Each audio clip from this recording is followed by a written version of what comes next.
sebagai kepala administrator di level di bawah kabupaten, tapi juga berpikir bagaimana menggerakkan ekonomi masyarakat di kecamatannya masing-masing. Nah,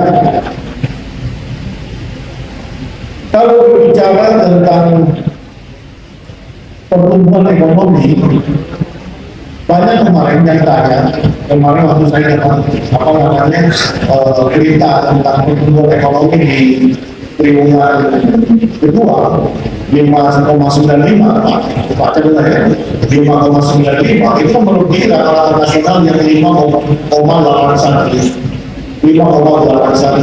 ya, 5,81. Banyak orang bertanya, bagaimana caranya? Gitu ya.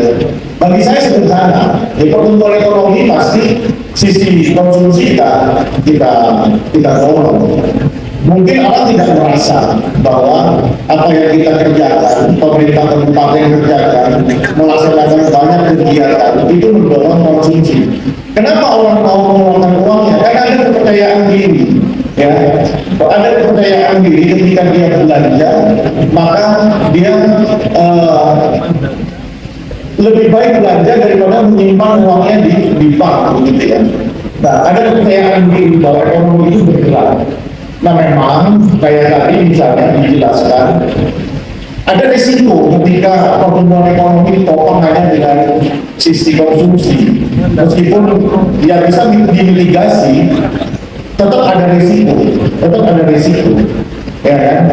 Nah, kalau tidak diiringi dengan sisi produksi, ya makanya cuman Bu Putri, persoalannya adalah kita akui sisi produksi masih rendah, tetapi kalau bicara ekspor, sebenarnya ekspor kita tuh lumayan besar, cuma tidak tercatat karena apa? Eksportirnya itu dari kabupaten lain, dari Bali, dari Banyuwangi, begitu. Nah itu yang mau kita rubah.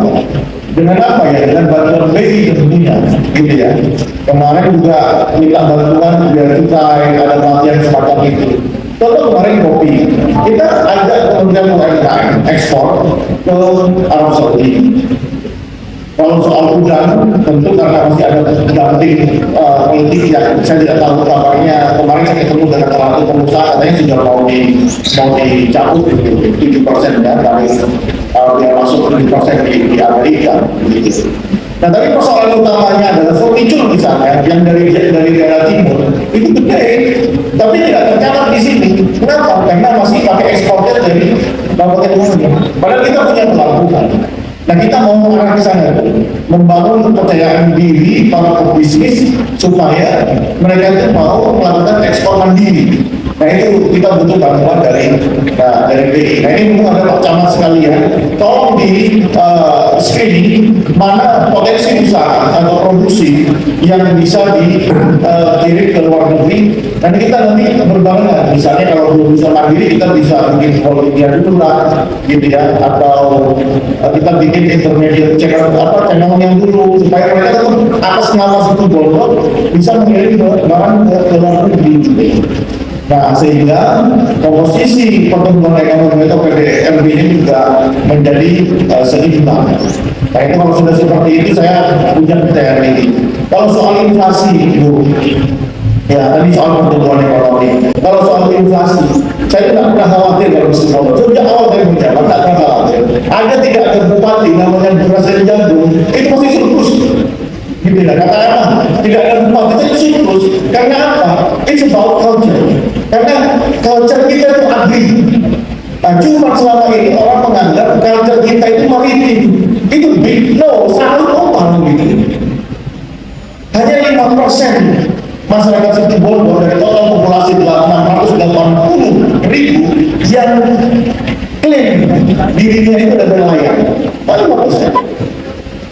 Selebihnya lebih dari 70% itu petani. Bahkan nelayannya pun punya sapi, nelayannya pun punya sawah, gitu ya.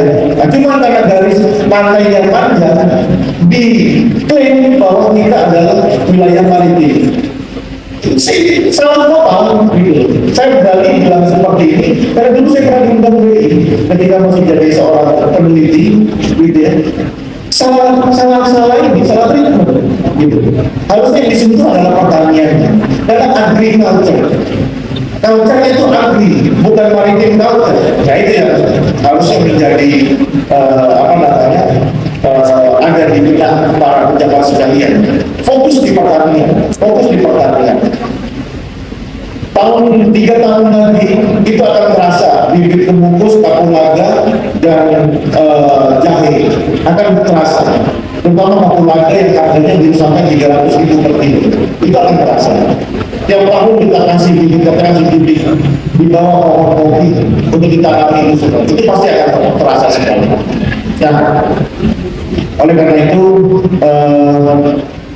saya akan pada posisi melihat situ Bondo ini sebagai dalam pendekatan yang agriculture. Kalau soal karena kita belum ini ya belum masuk kota kabupaten di angka ya, jadi kita baru bisa lihatnya per mingguan gitu ya, beda. Karena tadi Pak Wibut kalau IHK itu identik dengan kota besar, nggak ada salahnya nanti kita juga maksud saya berani kok untuk ya paling yang tidak kita punya jeruk ya jeruk, tapi mangga nggak masuk di situ gitu ya. Coba mangga masuk di situ kita akan sangat bagus sekali. Sebenarnya mangga ya paling jeruk paling kita ambil dari Jember. Kalau tomat saya nggak khawatir juga. Kemarin sempat ada yang viral tomat ini, saya nggak khawatir. Orang sini itu jarang konsumsi tomat, tapi lebih banyak konsumsi apa itu bahasa Indonesia rantai.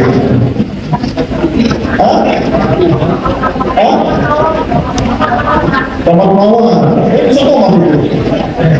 Ya, rantai ya. Produksi bawang merah kita bagus, ya. Gula kita ya tahu sendiri kan Bu, kita paling besar gulanya. Kalau tembakau masuk enggak ya? Masuk ya. Senang sekali saya. Nah saya kira saudara-saudara terima kasih atas kehadiran BI dan saudara-saudara sekalian. Apa yang kita kerjakan selama 9 bulan, hampir 10 bulan kita bekerja dalam tim Situ Bondo naik kelas ini, semua indikator menunjukkan kenaikan. Tidak ada satupun indikator yang tidak naik. Apa sih ada sebut aja. Kalau Anda pernah belajar ekonomi, sebutkan semua indikator, semua naik. Terakhir tadi apa Gini rasionya turun, maksudnya naik itu naik kelas gitu ya, turun gitu ya. IPM kita naik, terus kemudian pengangguran turun, pertumbuhan ekonomi naik, kemudian apa lagi Pak?